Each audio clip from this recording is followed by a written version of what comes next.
सियावर रामचंद्र जी की जय हो। आप सभी कृपालु श्रद्धालु राम भक्तों का मेरे इस चैनल पर हार्दिक स्वागत है, अभिनंदन। कल जहां मैंने गोस्वामी तुलसीदास जी रचित श्री रामचरितमानस का पाठ वो जहां छोड़ा था वहां से आगे अब फिर चलते हैं और एक संदर्भ पर फिर से बात कर रहे हैं कि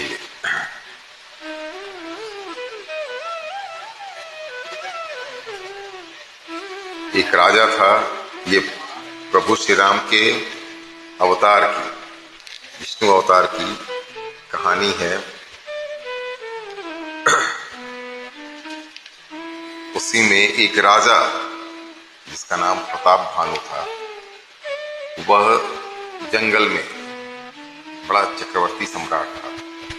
वह जंगल में शिकार खेलते वक्त भटक गया और वहां पर एक कपटी मुनि, एक ऐसा राजा जिसे प्रताप भानु जी ने हराया था, वह वहां मुनि के वेश में रह रहा था। और अन्न और जल के खोजते खोजते जब राजा प्रताप भानु को नहीं मिला तो वो उसी के कुटिया में पहुंच गया। बड़ी चितराई से इस कपटी राजा ने, जो मुनि के वेश में था, इनका स्वागत किया, खिलाया पिलाया, अपने यहाँ रखा। और दूसरे दिन जब विदा करने की बात आ रही है तब की बात है। अब आगे देखिए। अब प्रसन्न मैं संशय नाही, मागु जो भूप भाव मन माही। सुनी सुवचन भुवति हरसाना, गही पद विनय किन्ह विधि नाना। मुनि कह रहा है, कपटी मुनि, की अब मैं प्रसन्न हूं और इसमें संदेह न करना हे राजन, जो मन को भावे वही मांग लो। सुंदर और प्रिय वचन सुनकर राजा हर्षित हो गया और मुनि के पैर पकड़कर उसने बहुत प्रकार से विनती की। कृपा सिंधु मुनि दर्शन तोरे, चारि पदार्थ कर तल मोरे।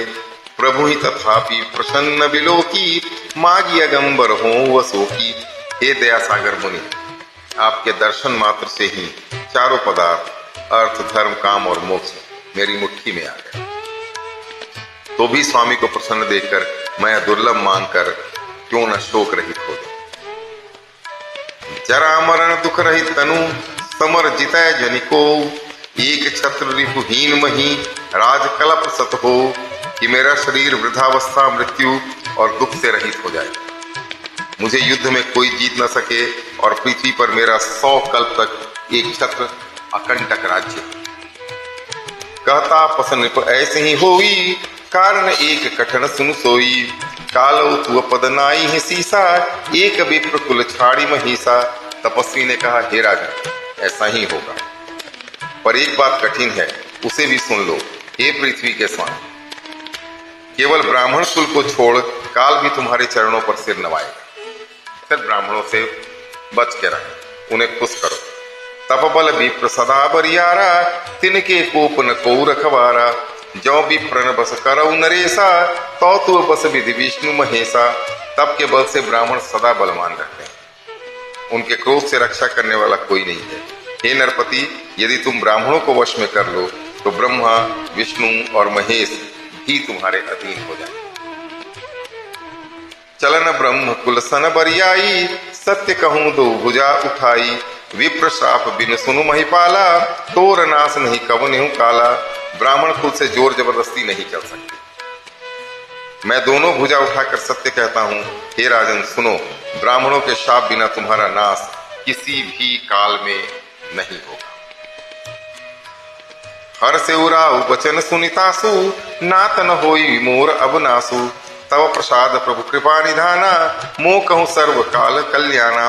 राजा उसके वचन सुनकर बड़ा प्रसन्न हुआ और कहने लगा, हे स्वामी, मेरा नाश अब नहीं होगा। हे कृपा निधान प्रभु, आपकी कृपा से मेरा सब समय कल्याण। एवमस्तु कही कपट मुनि, बोला कुटिल बहोरी। मिलब हमार भुलाब निज, कहूं तो हम ही न खोर। एवमस्तु, ऐसा ही हो कहकर वह कुटिल कपटी मुनि फिर बोला कि तुम मेरे मिलने तथा अपने राह भूलने की बात किसी से कहना नहीं। यदि कह दोगे तो हमारा दोष नहीं। ताते मैं तुई बर जाऊं राजा, कहे कथा तो परम अकाजा। छठे श्रवण यह परत कहानी, नाम तुम्हार सत्य मम बानी। हे राजन, मैं तुमको इसलिए मना करता हूँ, इस प्रसंग को कहने से तुम्हारी बड़ी हानि होगी। छठे कान में यह बात पढ़ते ही तुम्हारा नाश हो जाएगा। मेरा यह वचन सत्य जान। यह प्रगटे अथवा द्विज सापा, नास तोर सुनु भानु प्रतापा। आन उपाय निधन तव नाही, जौ हरिहर को पही मन माही। हे प्रताप भानु सिनो, इस बात के प्रकट करने से अथवा ब्राह्मणों के शाप से तुम्हारा नाश होगा, और किसी उपाय से, चाहे ब्रह्मा और शंकर भी मन में क्रोध करें, तुम्हारी मृत्यु नहीं होगी। सत्यनाथ पद गही निभाषा, द्विज गुरु कोप कहूं को राखा। राखई गुरु जौ को विधाता, गुरु विरोध नहीं को जग जाता त्राता। यह बात आज कलयुग में भी उतनी ही परम सत्य है, जो आज के विद्यार्थियों को और विद्यार्थियों के माता पिता को समझनी चाहिए। गुरु चाहे जिस भी लेवल के हों, जिस भी स्तर के हों, स्कूल के हों, कॉलेज के हों, यूनिवर्सिटी के हों, या आपके धार्मिक गुरु, उनके लिए राजा ने मुनि के चरण पकड़ कहा, हे स्वामी सत्य ही है, ब्राह्मण और गुरु के क्रोध से कहिए कौन रक्षा कर सकता है। यदि ब्रह्मा भी क्रोध करे तो गुरु बचा लेते हैं, पर गुरु से विरोध करने पर जगत में कोई भी बचाने वाला नहीं है। जौ न चलब हम कहे तुम्हारे, हो नाश नहीं सोच हमारे। एक ही डर डरपत मन मोरा, प्रभु महदेव श्राप अति घोरा। यदि मैं आपके कथन के अनुसार नहीं चलूंगा तो भले ही मेरा नाश हो जाए, मुझे इसकी चिंता नहीं है। मेरा मन तो है प्रभु, केवल एक ही डर से डर रहा है कि ब्राह्मणों का शाप बड़ा भयानक होता है।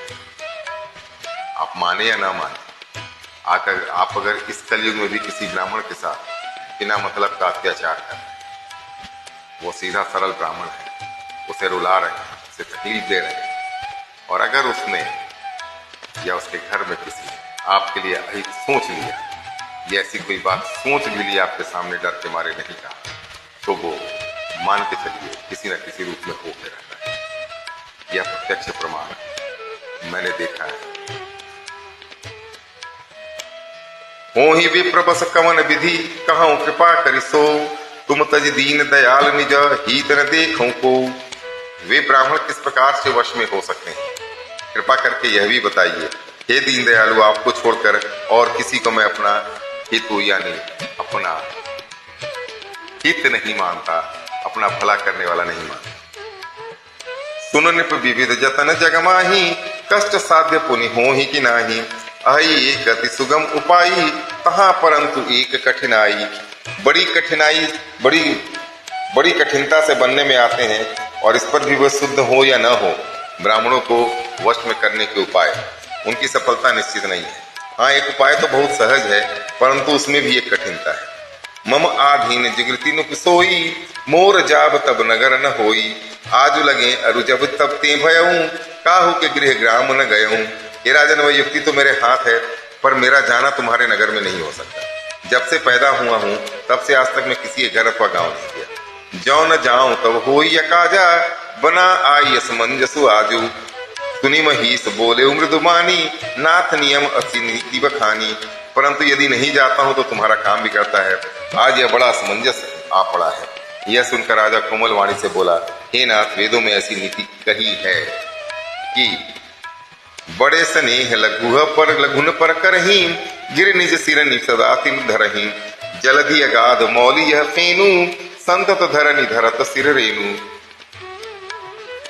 क्या उदाहरण है, क्या उदाहरण तुलसीदास जी। साहित्यिक दृष्टि से मैं फिर कह रहा हूं, इससे अच्छी रचना किसी भाषा में, किसी देश में उपलब्ध नहीं।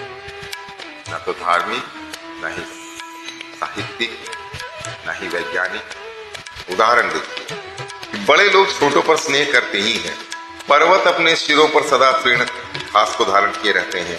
अगाध समुद्र अपने मस्तिष्क पर फेन को धारण करता है, और धरती अपने सिर पर सदा धूलि को धारण किए। अस कही कहे नरेश पद, स्वामी हो कृपाल। मोहि लागी दुख सही प्रभु, सज्जन दिन दयाल। ऐसा कहकर राजा ने मुनि के चरण पकड़ लिए और कहा, हे स्वामी, कृपा कीजिए, आप संत हैं, दीन दयालु हैं।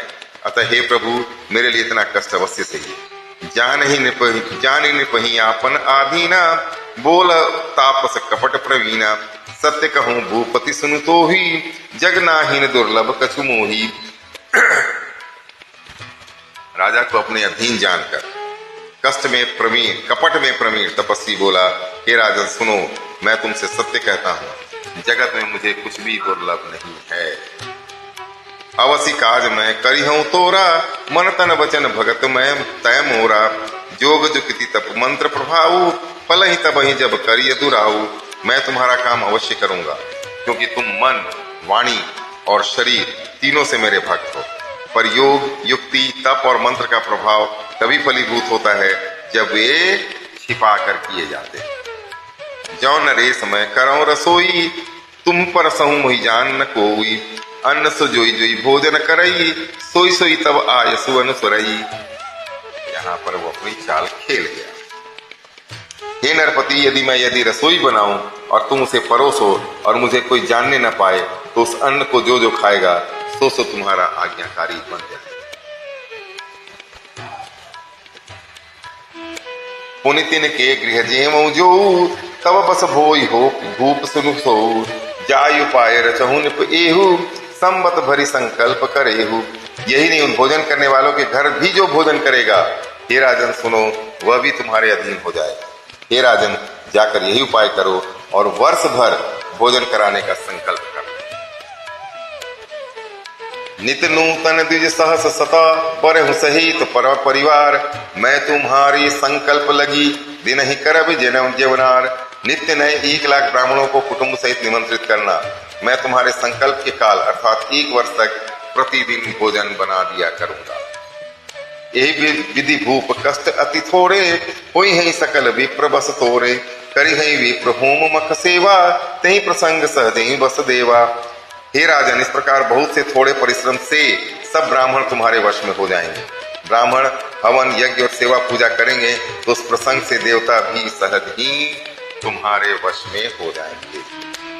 और एक तो ही कहूं लखाऊ, मैं बेस न आवऊ काऊ।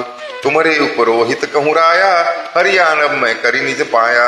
मैं एक और पहचान तुमको बता देता हूँ, मैं इस रूप में कभी ना आऊंगा। हे राजन, मैं अपनी माया से तुम्हारे पुरोहित को हर लाऊं। तपबल ते ही करिया आप समाना, रखी हूं यहाँ बरस पर रवाना। मैं धरिता सुबेश सुनु राजा, सब विधि तोर समारभ काजा। कि मैं इस रूप में कभी ना आऊंगा। हे राजन, मैं अपनी माया से तुम्हारे पुरोहित को हर लाऊंगा, तप के बल से उसे अपने समान बनाकर 1 वर्ष तक यहाँ रखूंगा। और हे राजन सुनो, मैं उसका रूप बनाकर सब प्रकार से तुम्हारा काम सिद्ध करूंगा।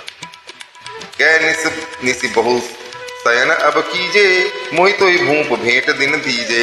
मैं तप बल तो ही तुरग समेता, पहुंचऊ हूँ सो तही निकेता। हे राजन, रात बहुत बीत गई, अब सो जाओ। आज से 3रे दिन मुझसे तुम्हारी भेंट होगी। तप के बल से मैं घोड़े से तुमको सोते में ही घर पहुंचा दूंगा।